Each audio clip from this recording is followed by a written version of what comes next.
Olá, eu sou Lineu Miziara, neurologista, e hoje vamos falar de nervos cranianos.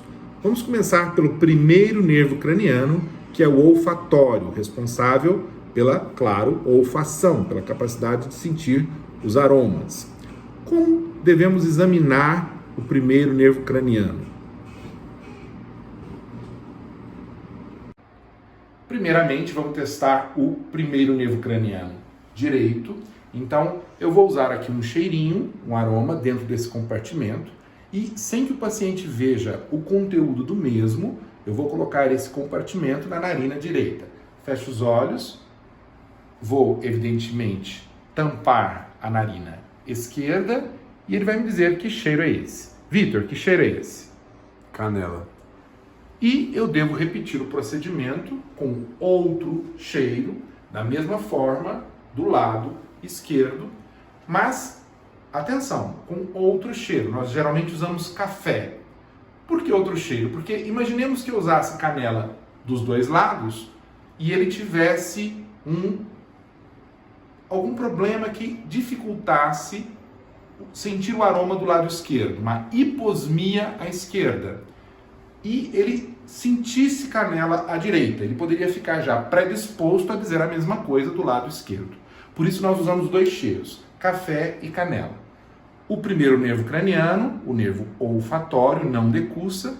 Portanto, se ele tiver uma hiposmia à direita, por exemplo, ele deve ter uma lesão do primeiro nervo craniano à direita. Vamos agora examinar o segundo nervo craniano, o nervo óptico, responsável pela visão. O exame do neurologista para averiguar a acuidade visual do paciente não é tão sofisticado quanto do oftalmologista, que mostra muitas vezes letras progressivamente menores para saber se o paciente está enxergando bem ou não.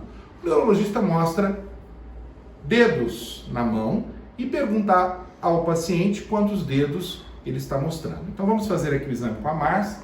Márcia, por favor, tampa o olho de cá.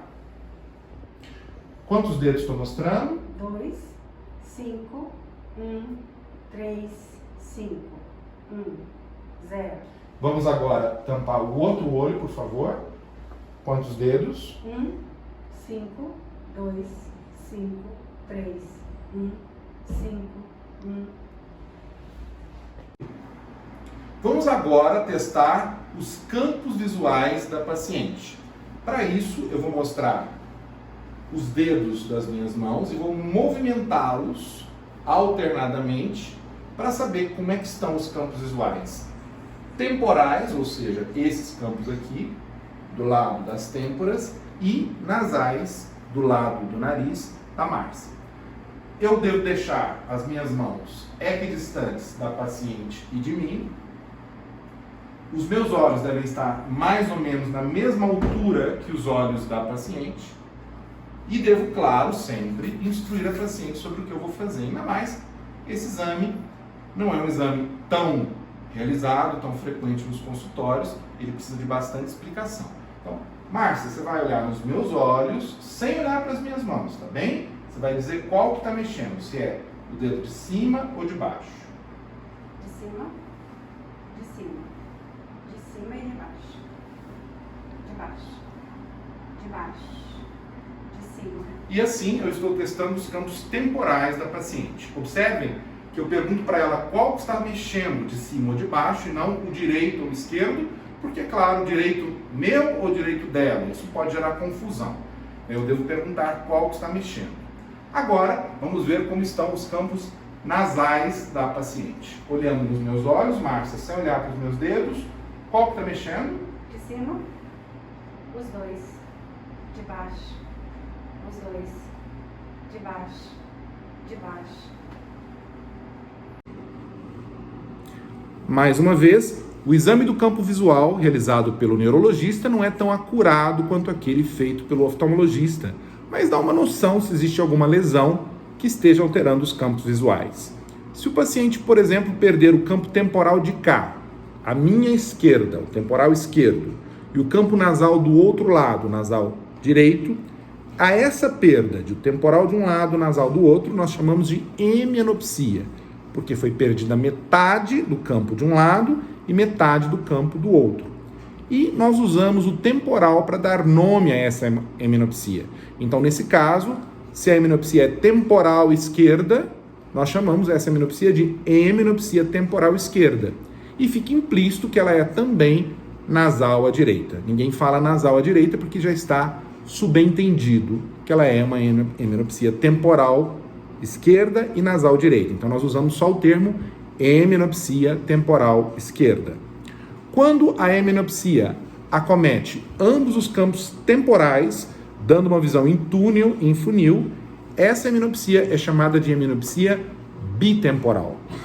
E quando você tem perda só de um lado, não metade de um lado, metade do outro, mas, por exemplo, uma mancha aqui, ocluindo a minha visão do lado esquerdo, a essa perda nós chamamos de escotoma.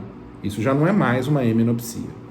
Quando o paciente perde, por algum motivo neurológico, por exemplo, uma lesão no nervo óptico, a visão total de um lado só, a essa perda de visão denominamos amaurose.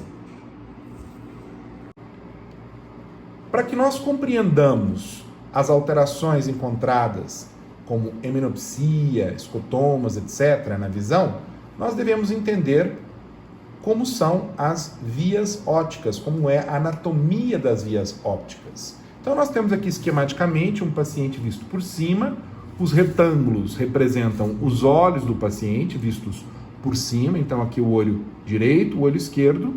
Em azul, nós temos os campos temporais da visão do paciente. Então, campo temporal à direita, campo temporal à esquerda. Tudo que entra através do campo temporal, os raios de luz que entram através do campo temporal desse lado direito, vai cruzar e atingir a retina nasal desse mesmo lado. E, do outro lado, tudo que entra pelo campo temporal esquerdo do olho vai atingir a retina nasal desse mesmo lado. E de maneira análoga, as imagens que entram nos olhos a partir dos campos nasais, de cá e de cá, vão atingir as retinas temporais dos lados correspondentes. Então, as imagens nasais que entram aqui a partir do olho direito vão chegar à retina temporal direita. E as imagens que entram pelo campo nasal desse olho esquerdo vão cruzar e atingir a retina temporal desse olho esquerdo. Pois bem, a partir da retina, todavia, vejam que as imagens que saem do campo, desse campo, que é o campo temporal da retina, vão seguir pelo nervo óptico e depois vão passar pelo quiasma óptico sem mudar de lado, sem decussar, e vão finalmente aportar ao córtex occipital, na parte de trás da cabeça, do mesmo lado onde as imagens entraram. Já as imagens que chegam ao campo nasal da retina decussam, mudam de lado no quiasma óptico, que é aquela estrutura que fica próxima à hipófise, e vão atingir o córtex occipital lá atrás da cabeça do outro lado. Isso é fundamental para que nós compreendamos as lesões, as doenças que causam alterações. Vejam só, para não haver confusão mais, agora sempre que eu falar temporal, eu não estou me referindo à retina, mas sim ao campo temporal da visão. E sempre que eu disser nasal, eu não estou me referindo à retina nasal, eu estou me referindo a partir de agora, para evitar qualquer confusão, ao campo nasal da visão. Então, tudo que é temporal entra nesse olho de cá e vai parar do outro lado do encéfalo, no córtex. É no córtex occipital onde as imagens começam a ser codificadas, começam a ser traduzidas. E a partir desse córtex, nós vamos, a partir de inúmeras conexões com o lobo temporal, etc., aprender a codificar. Ah, estou enxergando uma face, uma rosa, estou enxergando uma árvore. Mas As imagens temporais que entram do lado direito acabam do lado esquerdo do córtex occipital, lá no encéfalo. E as imagens que entram pelo campo nasal direito vão terminar do mesmo lado, ou seja, no córtex occipital desse lado direito do encéfalo. Agora fica mais fácil de entender. Se nós tivermos uma lesão, por exemplo, aqui, no nervo óptico, então não no trato óptico, porque depois que o nervo passa pelo quiasma, nós não temos mais nervo, nós temos trato óptico, que trafega pelo encéfalo até o córtex occipital. Mas se a lesão for antes do quiasma óptico, for pré-quiasmática e acometer então o nervo óptico, por exemplo, um glioma, um tumor do nervo óptico, por exemplo, uma neurite óptica, uma lesão autoimune causada por esclerose múltipla, não importa, uma lesão no nervo óptico deve fazer o paciente perder a visão apenas do lado da lesão. Então, uma lesão no nervo óptico à direita deve levar, por exemplo, a uma amaurose, a uma perda total da visão aqui, ou, se a lesão for parcial, um escotoma, uma mancha tampando uma parte da visão. Mas não há uma hemianopsia, porque a lesão foi pré-quiasmática.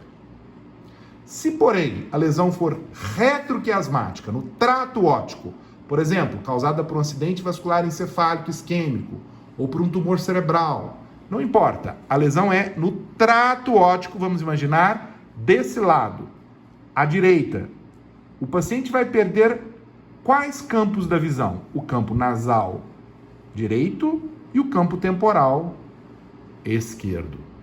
Então, uma lesão retroquiasmática direita causa uma hemianopsia, porque o paciente vai perder metade do campo visual de cá e metade do campo visual de lá, mas uma hemianopsia temporal do outro lado, temporal esquerda.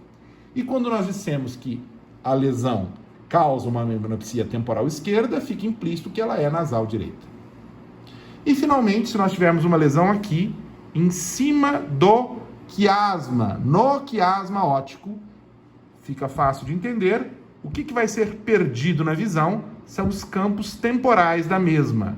Então o paciente perde o campo temporal esquerdo e o temporal direito, já que essas imagens decussam no quiasma. Então, quando a lesão é quiasmática, o paciente tem uma visão em túnel, em funil, porque perde os campos temporais. Ele tem agora uma hemianopsia bitemporal. E, de longe, a causa mais frequente de lesão do quiasma são os tumores de hipófise, os macroadenoma hipofisários, já que a hipófise se localiza próxima ao quiasma óptico. O exame para observarmos se o paciente está enxergando ou não bem do neurologista não é tão sofisticado quanto do oftalmologista. O neurologista mostra dedos nas mãos e pergunta ao paciente se ele está enxergando o número correto de dedos. Então vamos fazer o exame com o Vitor. Vitor, por favor, tampa o olho direito